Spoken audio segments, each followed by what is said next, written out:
Hello, welcome to this presentation on safe interactions with dogs. I'm Alicia Butner, that's my picture there in the corner, along with my Basset Hound Winnie and my Sheltie Leia, and she's by my side right now helping me record this.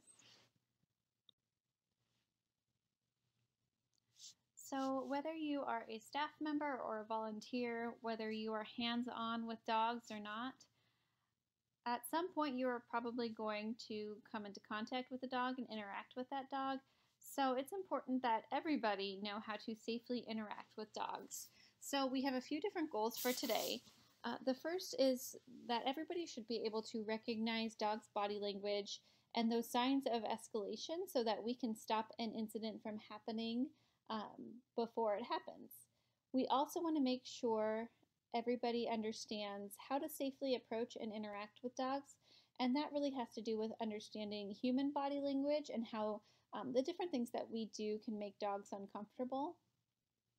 And then lastly, we're going to identify some ways that we can stay safe in threatening situations that could arise at the shelter.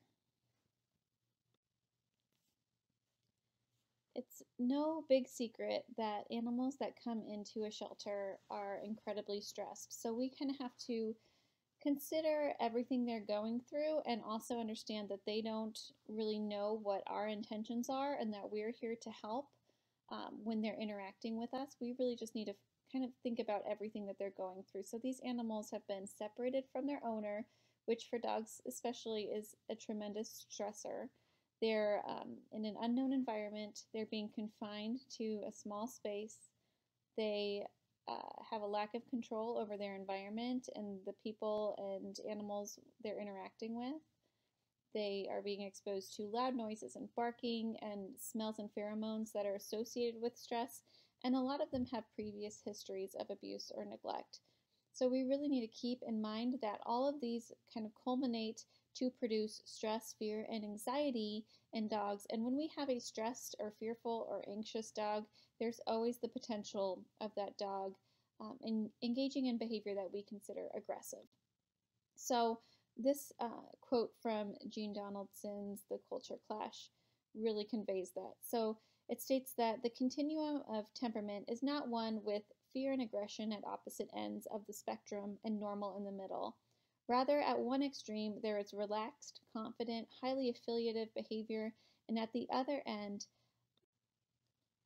the two-headed coin of fear and aggression.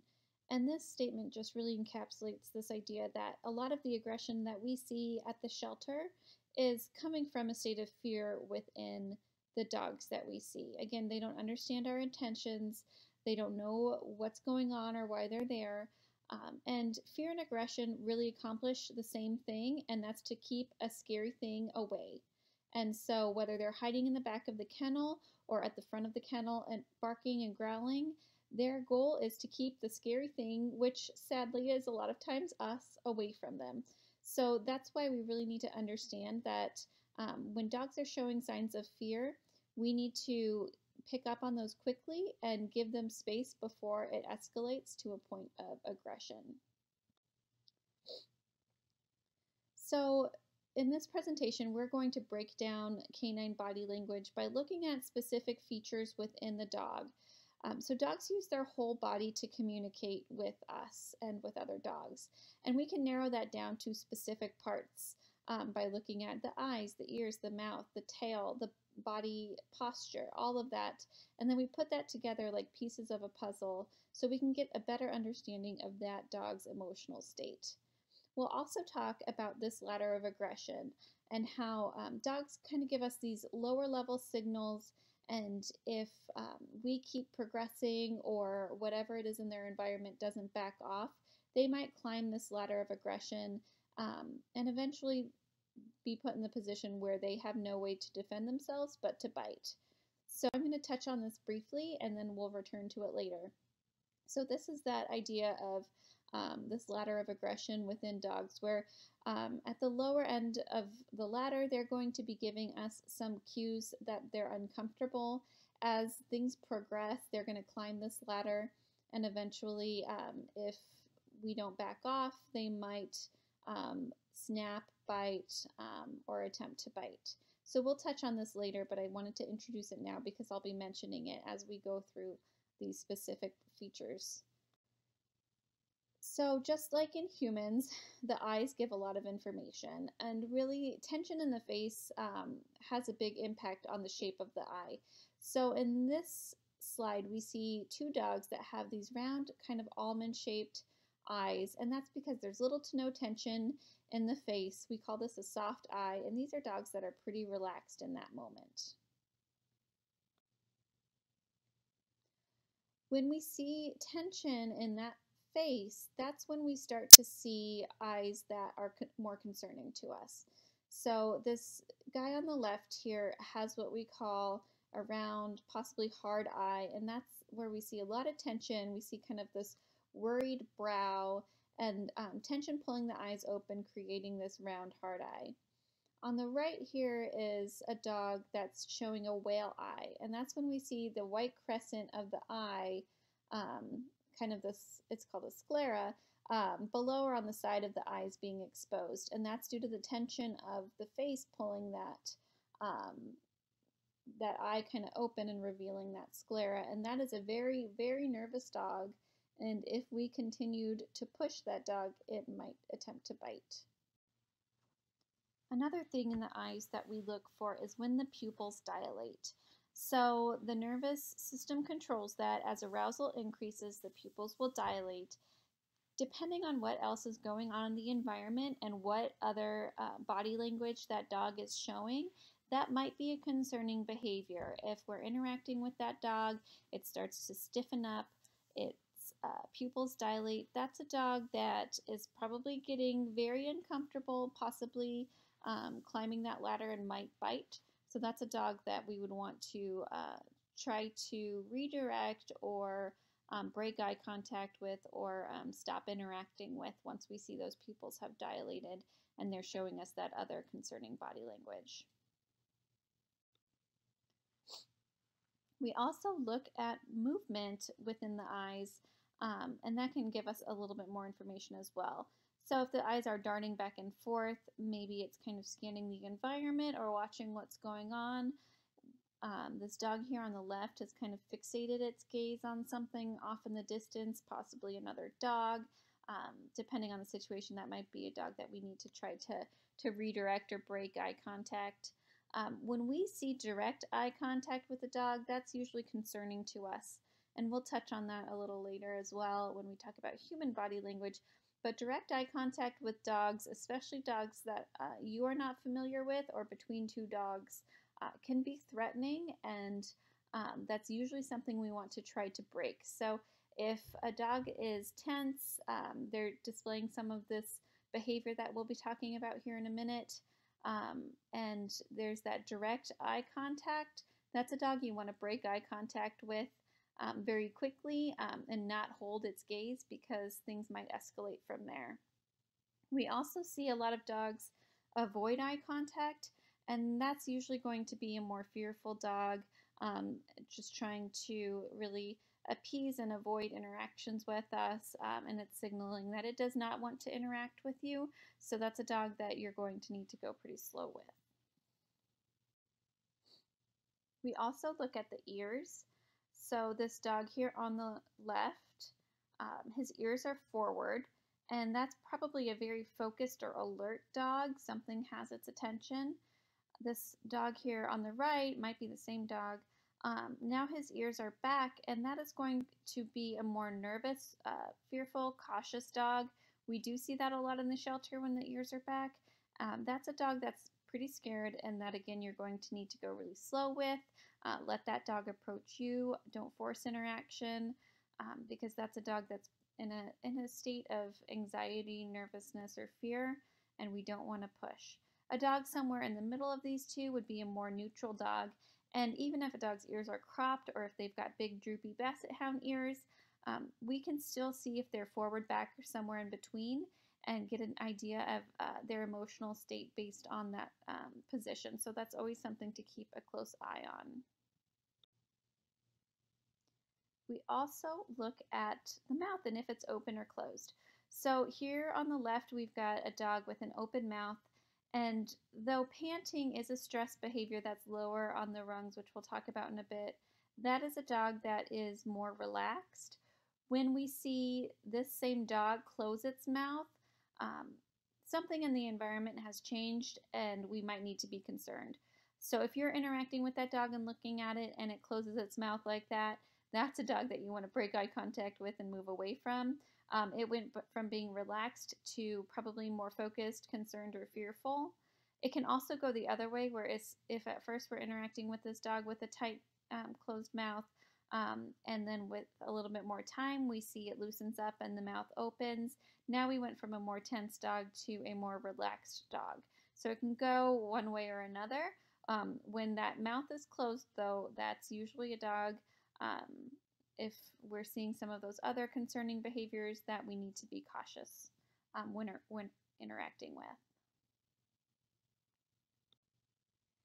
We also look at the shape of the mouth. So we kind of saw that in the last slide. But when we see um, the mouth gets kind of tight and the side of the lip gets pulled all the way back, like this dog where it's the end of its lip is almost in line with its eye, that's a lot of tension in the face, and that is a dog that, if we kept going, would be a bite risk.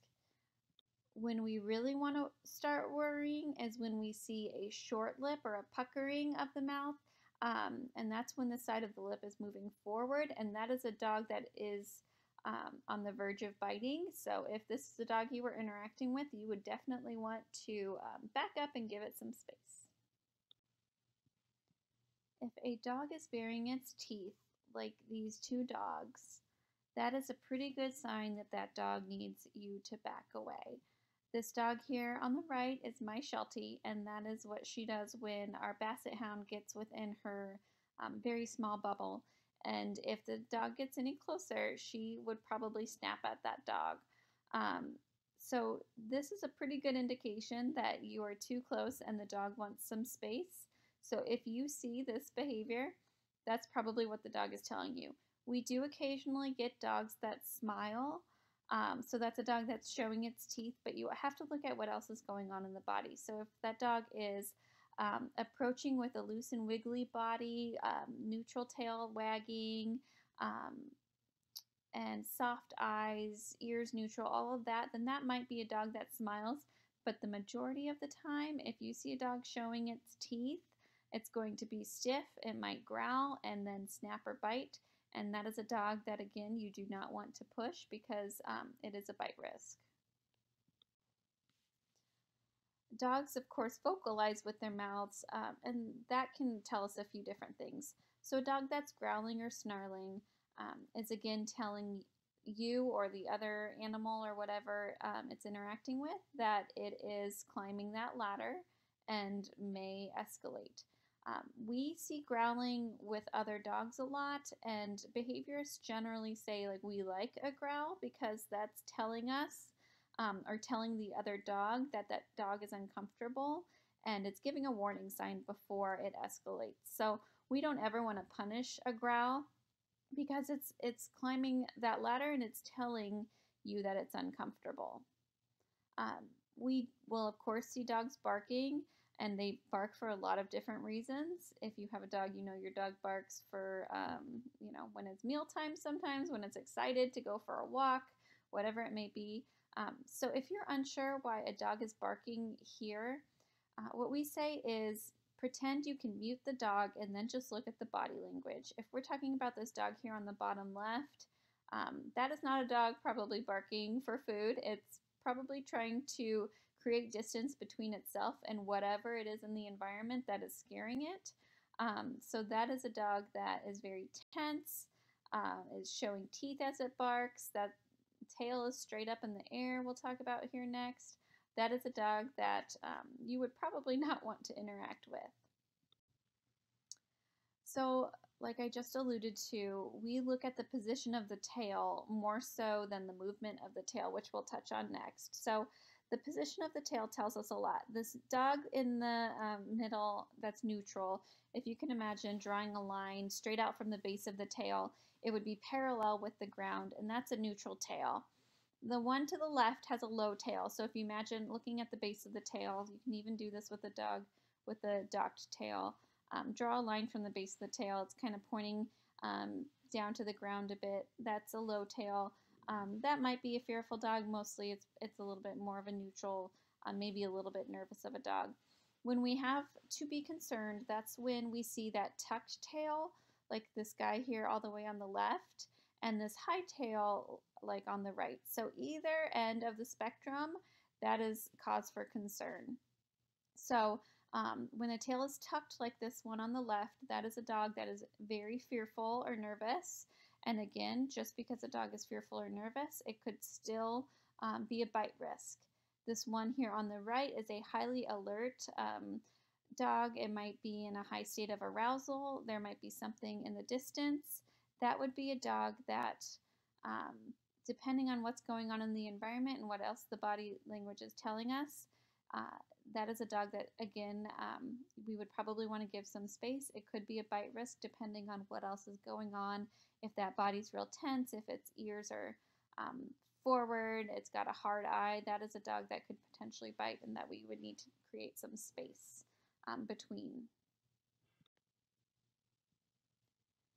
So of course, we also see movement in the tail, which gives us some information, but not as much as the position of the tail. So we might see a back and forth sweeping type motion, which is very common during greetings. We might see a circular helicopter tail, which we see a lot during play when a dog's really excited, or it might just be the very tip of the tail wagging. What's important to note about a tail wag is that it does not necessarily mean a dog is happy or friendly. So that's really important. Just because a dog's tail is wagging, whether it's at you or another dog, it doesn't necessarily mean it's a good thing. Dogs wag their tails for a lot of reasons, and they wag their tail at negative things and positive things. So just because you see a tail wag, don't assume that dog is friendly. Look at what else is going on in their body and the position of their tail. We will also look at hackles, which is the hair that stands up on their shoulders and tail and all the way down the spine. And that is an indication of arousal. It is also called piloerection. That's why our hair stands up when we get scared, why we get goosebumps. It's why cats fluff up really big when they get scared. It's our evolutionary way of appearing bigger to whatever a threat might be in our environment. And it does not necessarily mean aggression.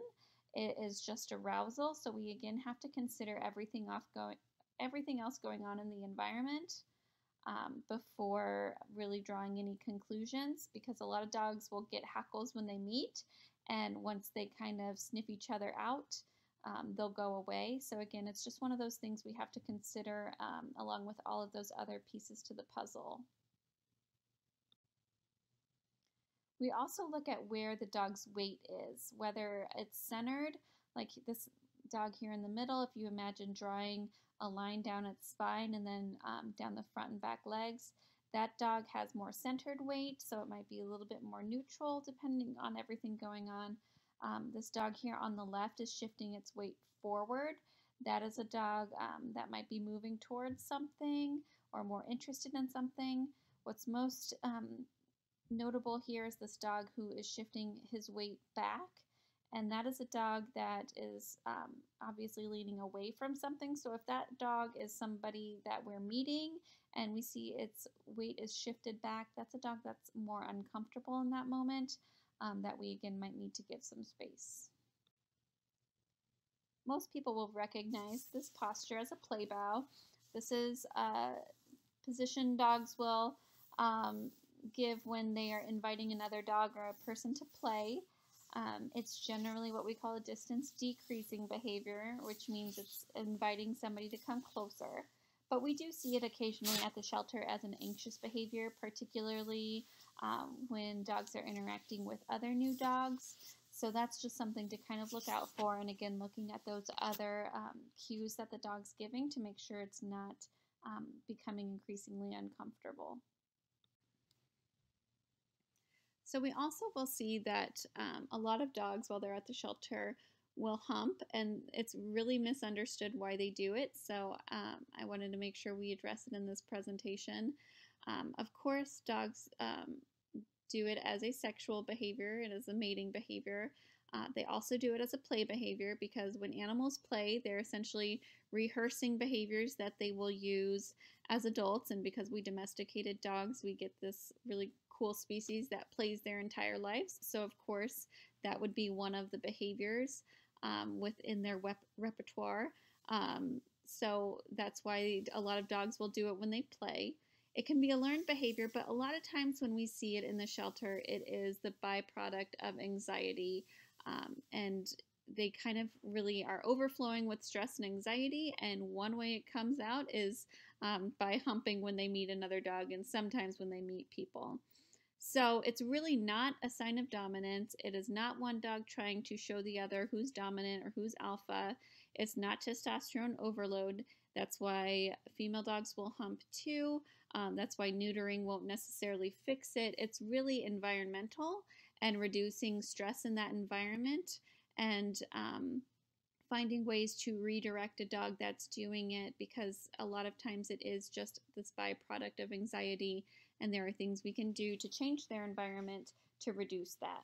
So if you hear people saying that dog is pumping because it wants to be dominant, now you know there are a lot of other explanations for it, and it really doesn't have anything to do with dominance. We will see dogs at the shelter rolling over and exposing their belly. And a lot of us are used to dogs doing that because they want belly rubs, but when we see it at the shelter, a lot of times it means something else. So, of course, dogs will do it when they play, either to show the other dog they don't mean any harm, or they will kind of take turns and self handicap during play. But when we see it with interactions with humans, a lot of times what we're seeing is actually a cutoff cue, or what we call tapping out. It's not the dog wanting belly rubs. It's that the dog is so overwhelmed or stressed, or maybe has previously learned that no matter what it does, it gets in trouble. It will roll over and expose its belly, and it's its way of just saying, I mean you no harm, don't hurt me, I don't know what I did. So we need to be able to distinguish between when a dog is rolling over, exposing its belly as a cutoff cue, and when it's doing that for play or because it wants a belly rub. So if you look at this dog here on the left, this dog has worried eyes, his ears are back, he's licking his lips, which we'll talk about in a second as being a stress behavior. That's a nervous dog that is possibly got into some trouble, or is just so incredibly nervous and overwhelmed that he's just going to roll over and offer no behavior because he's so nervous in that moment. The dog on the right has an open mouth, has these soft, squinty eyes. That is a dog that is probably wanting a belly rub. So again, it's looking at all of these other behaviors and cues and putting them together to determine what's going on with that dog's emotional state in that moment. And if we see a dog is nervous and rolling over and exposing its belly, it's not a dog that we want to touch. This is actually not the most relevant slide, but I just thought it was cute and thought I should put it in. So when a dog sits like this with its legs sprawled out behind him, that's called a sploot. And I just think it's something that's so cute and that everybody should know this word. So that's a sploot.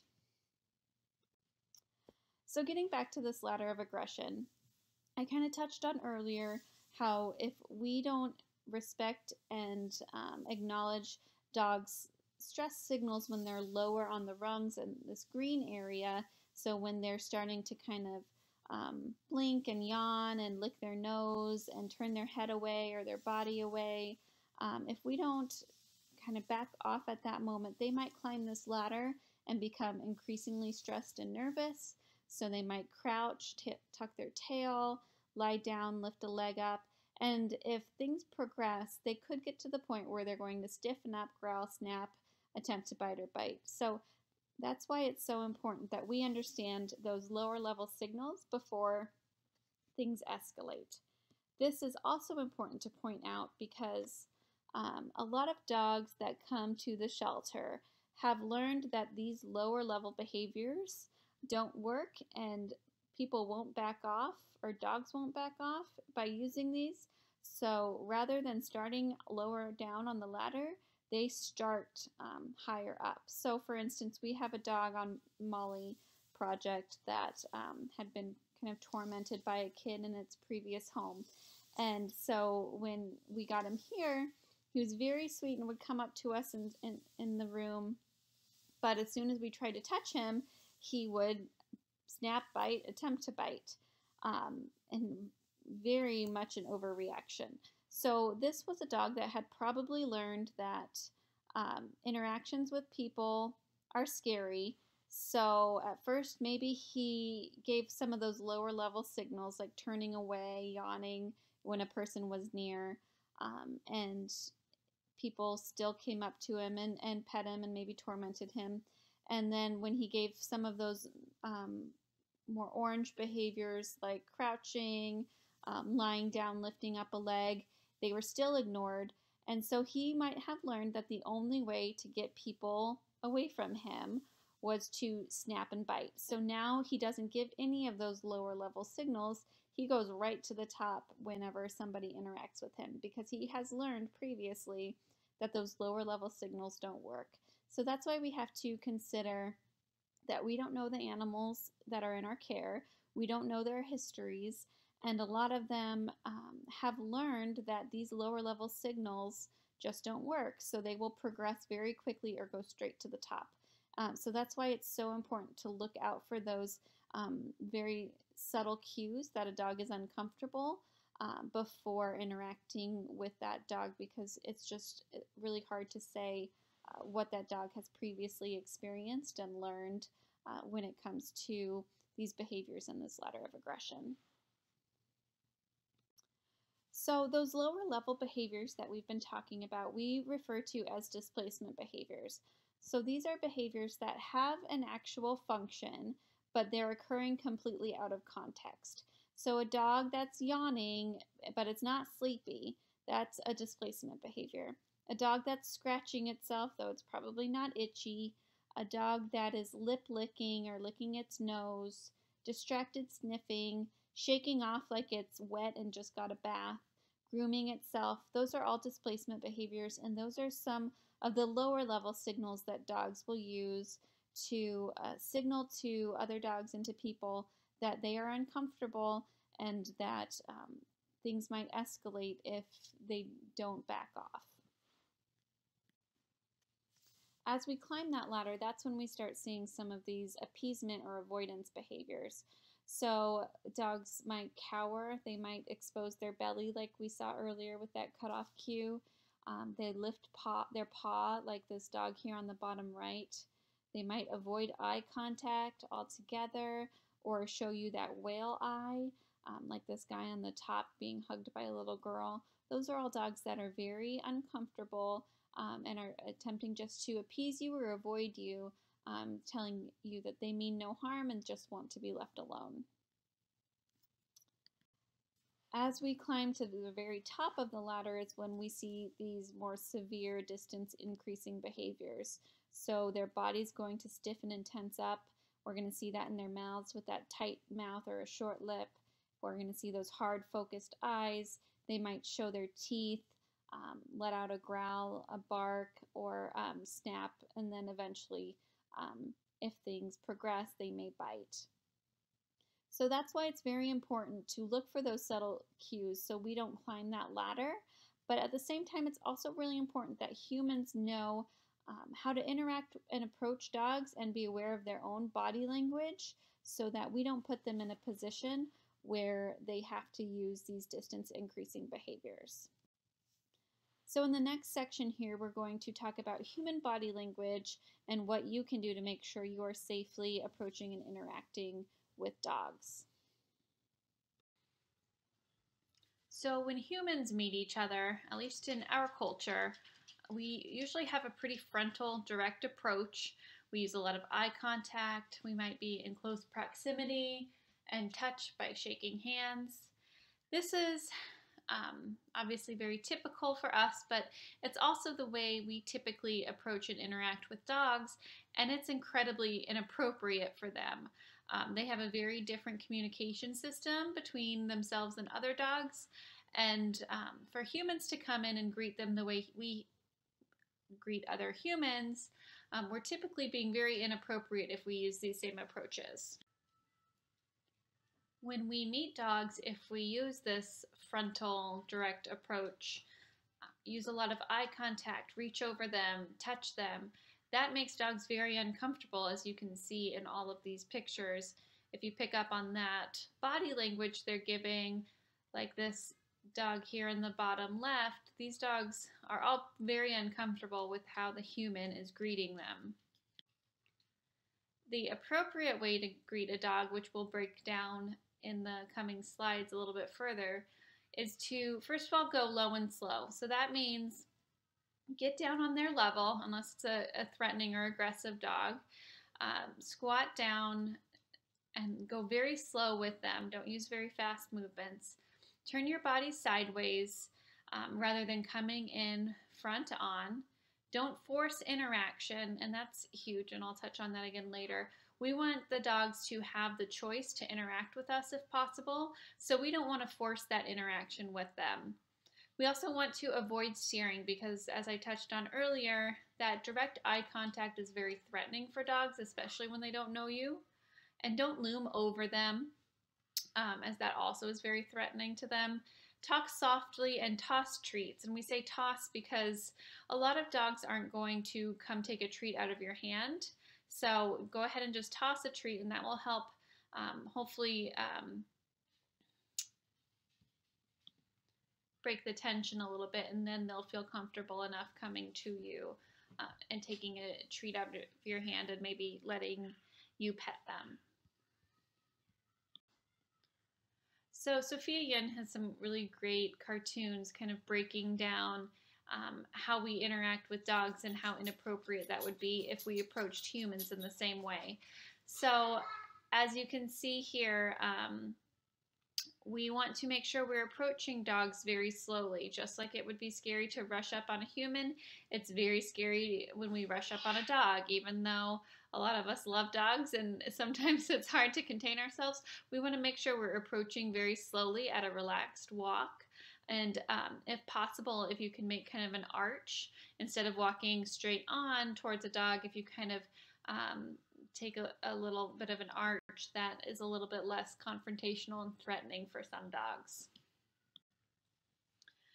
Again, you also want to avoid direct eye contact, especially when you're a new person. That's very scary for a dog, just as it would be with a strange person that you meet. So when you approach a dog, you want to look sideways using your peripheral vision. So instead of making that direct eye contact, in this situation, you would probably squat down and then look out of your peripheral vision to see what the dog's doing, but don't make direct eye contact. Again, you want to orient your body sideways because that frontal approach can be threatening to dogs. So like I said earlier, ideally you would squat down, get on their level, have your side to their front, stay outside of the dog's bubble, and then let the dog approach you as they are ready. You want to avoid reaching over a dog, and that includes reaching your hand out for them to sniff. I think we've been taught a lot that a dog needs to sniff you before you can pet it, but sticking your hand in their face makes them very uncomfortable, as does reaching over their head to pet them. So you really want to, like I said, squat down, look out of your peripheral vision, let your hand kind of hang out to the side, let that dog approach you at its own rate and sniff you, and go from there. So that's when you really want to watch their body language. If they look nervous or tense, you don't necessarily have to touch. But if the dog looks relaxed, he's loose and wiggly, he comes up to you, solicits your attention, maybe rubs against you, then that's a dog that's okay to pet. Another note is to reach for their chest or side rather than over their head, because even a dog that is soliciting attention from you, going over their head can be very scary for them. So you really want to really pet their chest or their side rather than going over the head. And of course, even at the Humane Society, you should always ask. And that's because we have a lot of dogs that maybe have not been behavior tested yet and we don't know anything about them, or it's a dog that the behavior staff is walking around and some of them do not do well meeting new people on leash. So always ask before you pet a dog, because you just never really know what you're getting into when you reach your hand out. So make sure you ask, may I pet this dog, even if it's coming towards you soliciting attention, because we do get some dogs that might want to be petted, and then once you pet them, it makes them nervous and they could snap. So no matter what, always ask first. So because we are talking about human body language, it's a good point to bring up dominance theories and how that can influence how people interact with dogs and how dogs respond to that type of body language. So dominance theories have been out there for quite a long time, but it's important to note that dogs are really not in a constant struggle to be the alpha, to outrank humans, or to dominate them. So I'm going to break this down a few different ways. First of all, dogs are not wolves. We domesticated dogs tens of thousands of years ago. And because of domestication, we kind of broke the social structure of wolves. So they don't form hierarchies. If you have a group of feral dogs, they do not form hierarchies. They don't breed cooperatively. They don't hunt cooperatively. They are not just domesticated wolves. We've changed them a lot through domestication. And for that reason, the whole idea of packs and pack leaders and alphas just does not apply to dogs. Second of all, dogs do not think people are dogs. They understand that we are not a member of their own species. So even if the hierarchies did exist, it wouldn't apply to humans because they see us as social companions, not pack members or pack leaders. So this relationship we have with dogs is actually probably a bit closer to what we see between children and parents than between hierarchical groups of animals. So we know from a lot of studies that dogs form attachment bonds to humans much like a child forms with their parents. So they see us as social companions, not as a member of their pack that they are trying to dominate. Also, dogs are operant beings, which means they figure out what works in their environment and they operate their environment. So if something was rewarding in the past, they're probably going to do it again in the future. If something resulted in something negative in the past, they're probably going to avoid it in the future. So they figure out what works and they do it. So they are not manipulating us. They're not trying to outsmart, outrank, or dominate humans. They just are very clever and learn even the most subtle things. So they are very clever at figuring out how to operate their environment. And lastly, dogs defend themselves with the tools they have. So this is important to consider because we do see a lot of dogs come to the shelter from very diverse backgrounds, and some of them have had pretty extreme, forceful and coercive methods of training applied to them. And so that's when we might see them jumping that ladder of aggression really quickly because previously they learned, like this dog here in the bottom, that, well, I show my teeth and I give you the signs I'm uncomfortable and you don't back off. So in the future, I'm not going to bother with these signs. I'm going to go straight for the bite. And so we have to consider that when we think about what the dogs that we work with have been through previously, and that they're going to defend themselves however they can if they're dealing with a person that might be using some of these techniques. Using force, aversive control, and dominance approaches is really just teaching dogs that humans are unpredictable. So I believe it's our responsibility as a humane society to teach dogs that they can trust human body language and that their interactions with us are safe and predictable. So by doing that, we can minimize the chances that these dogs feel threatened and then reduce their motivation to be aggressive in the future.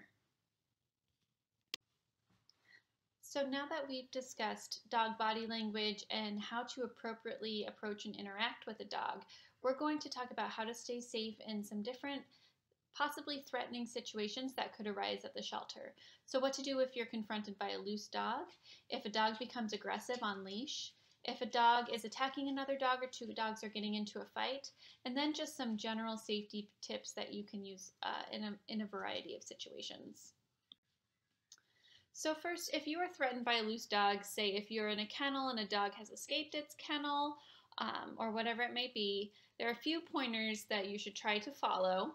So first of all, you really want to stop all movement and make sure, again, that you avert eye contact because, as we discussed, that direct eye contact can be threatening. Turn your body sideways to the dog and cross or lower your arms, and then move slowly away from the dog. If you have treats, which is always a great idea to have treats in your pocket, although we do have some in different locations in each of the kennels, try to maybe toss some treats to divert them, or that might just divert their attention or let them know that you're actually something good instead of something threatening. And then if the dog is still moving towards you, put something between you and the dog. We'll talk in a few minutes about some different types of barriers we have that you can use. And if a dog is actually getting close, has maybe got a hold of an article of clothing, you can feed something to the dog. So an idea would be if the dog has a hold of your jacket, slipping the jacket off and essentially feeding it to the dog so you can escape.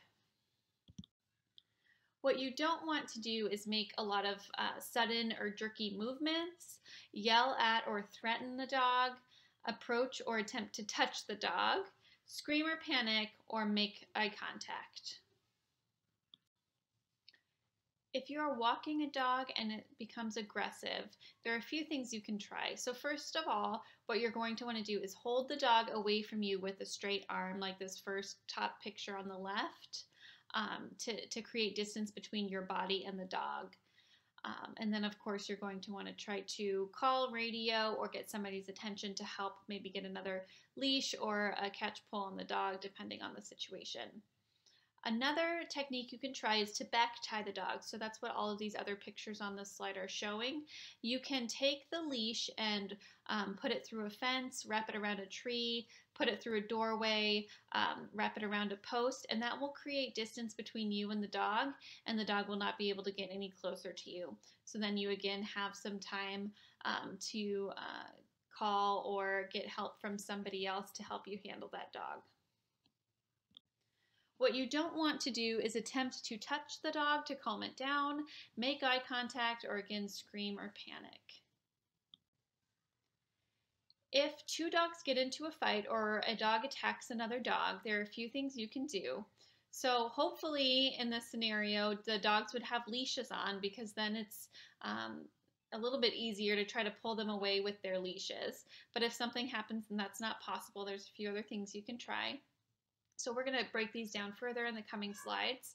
So I'll just briefly go over them here. So making a loud noise, splashing or spraying water on the dogs, using a towel or a thick blanket to cover or separate the dogs, or putting an object or barrier between the dogs are all some things you can try, which again I'll touch on further. But what's important is what you don't want to do.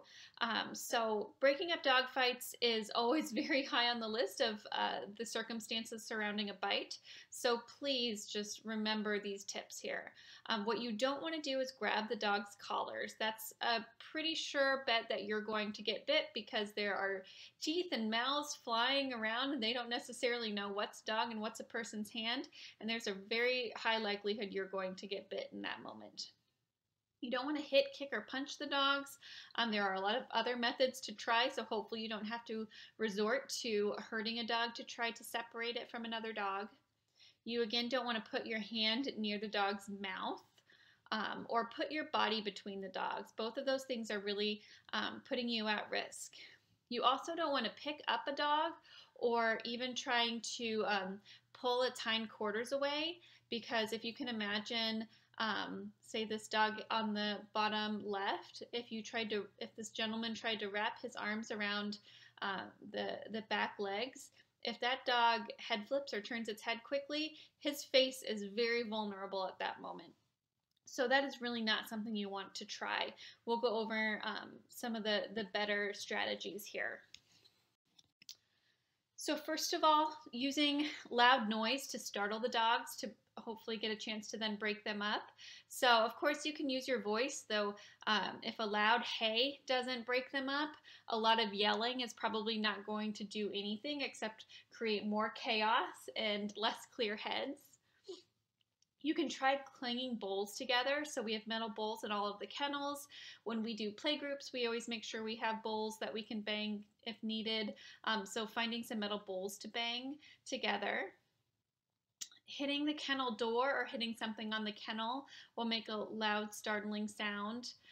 We also, outside in the yards, have metal cans with lids where we discard dog's waste that you can grab a lid and clang it on something if needed. Or we have air horns located in multiple kennels and spaces that you can also look for. Generally, the most effective way to break up two dogs that are fighting, or if we've got a dog that has bit and latched on to somebody, is to pour water on them. So outside in the summer, we have hoses.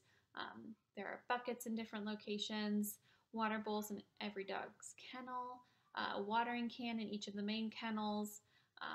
At your own desk or office space, there might be a water bottle or water someone's drinking from. There are sinks that you can try to fill up a cup or something very quickly and pour water on the dog to break it up. That's generally the most effective way we have found to startle a dog to get them to stop. However, be careful because that can make the space very slick. So if it doesn't work immediately, then it's probably time to try another method. So another thing to try is tossing a towel or a blanket over the aggressor's face. Another way I have heard is to get it between the two dogs, then use it to pull the dog off of the other dog if it hasn't latched on. But of course, you need to be careful and watch your face and your hands if you are using that method. And then putting a barrier between either you and the dog or getting it wedged between two dogs that might be getting into a fight is another way to break up dogs or keep yourself safe. So some items you might be able to use would be a trash can, a chair, a door, finding a Kuranda bed in the dog's kennels, and we have them in the main kennel areas sometimes as well, a squeegee or a broom. All of those things would be items you could try if you're in that situation. In every kennel area, we do have some different items that you might need to locate. So first of all, we have radios mounted on charging stations in every kennel. So those are off, if you're looking at the door, to the left on a little shelf, and they must be on channel 1 to use. We have spray bottles and air horns in many kennel spaces as well, as the other ideas that we just discussed. Of course, if you are in a threatening situation, call dispatch at 444-7800 extension 0 or radio them, and they will send an animal control officer if needed. If you do get bit by a dog, remember to remain calm, get yourself to a safe place away from the dog, ask someone for help, and make sure you report the bite. If you're staff, it needs to be reported to the supervisor, or you can go to customer service. Volunteers should go to customer service, but also report it to Morgan or myself. Make sure you fill out an accident report, and remember that all bites must be reported for your own safety and for the animals. So since this isn't live, it's going to be very difficult for anyone to ask me questions, so feel free to call or email me if you have any follow-up questions, and I would be happy to answer them. Thanks so much. Stay safe.